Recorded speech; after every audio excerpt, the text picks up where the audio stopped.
नमस्कार, आचरण न्यूज के साथ मैं हूं टीएन मनीष। आज की टॉप न्यूज। देश के केंद्रीय रक्षा राज्य मंत्री संजय सेठ ग्वालियर आए। इस दौरान एनसीसी के पासिंग आउट कार्यक्रम में हिस्सा लेने के अलावा उन्होंने दाताबंदी छोड़ में भी मत्था टेका।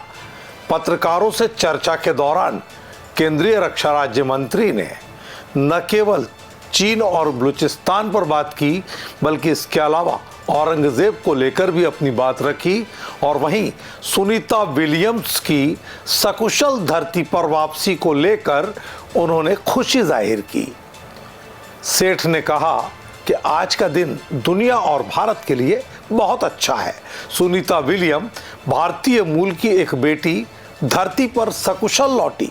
वहां सिर्फ एक दिन 90 मिनट का होता है।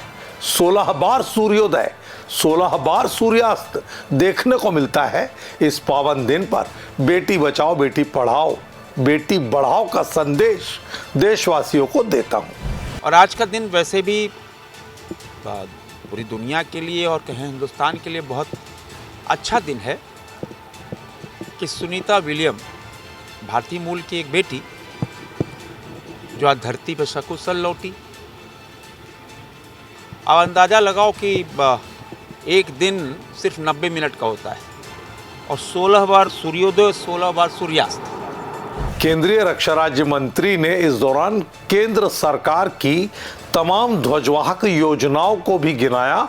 आयुष्मान उज्ज्वला जैसी योजनाओं के साथ ही बेटियों के लिए लागू योजनाओं पर उन्होंने देश के सरकार के साथ बेटियों का जो एक रिश्ता है उस पर भी बात की और ये भी बताया कि बेटियां किसी से कम नहीं हैं। वे विध्वंसक विमान भी उड़ाती हैं। हर इलाके में, हर क्षेत्र में बेटियां उड़ान भर रही है।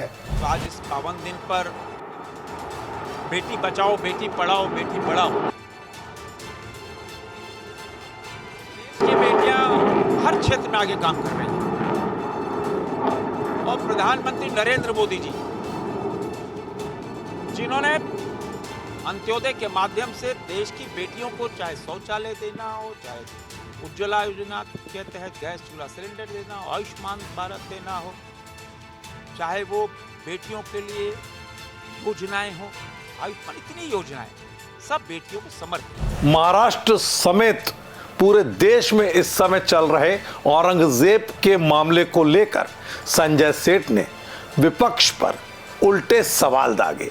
उन्होंने ये कहा कि हम सबको ये तो पढ़ाया गया कि बाबर महान थे, औरंगजेब महान थे, जबकि हकीकत यह है कि ना तो बाबर महान था और ना ही औरंगजेब। झांसी वाली रानी, तात्या टोपे, इन्हें कौन नहीं जानता।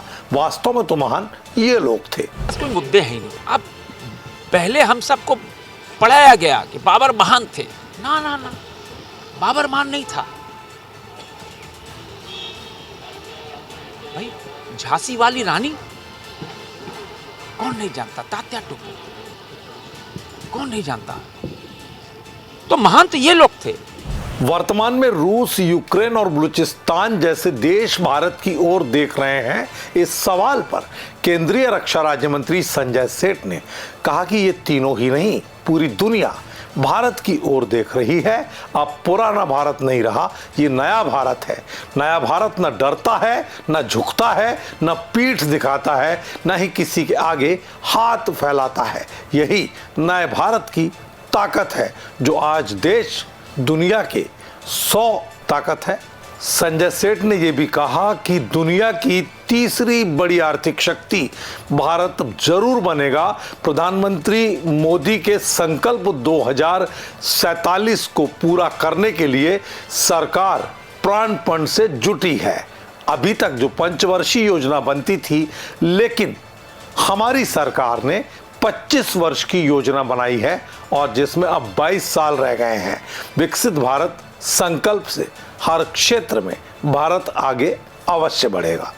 तो ये थी ग्वालियर शहर की आज की सबसे बड़ी खबर, क्योंकि केंद्रीय रक्षा राज्य मंत्री ने एनसीसी की पासिंग आउट परेड के अलावा मीडिया से बातचीत के दौरान हर विषय पर बेबाकी से अपनी बात रखी और सरकार का पक्ष भी रखा। इस वीडियो में इतना ही। नमस्कार। देश दुनिया की सभी खबरें देखने के लिए जुड़े रहिए आचरण न्यूज से। आचरण न्यूज, हर कदम आपके साथ।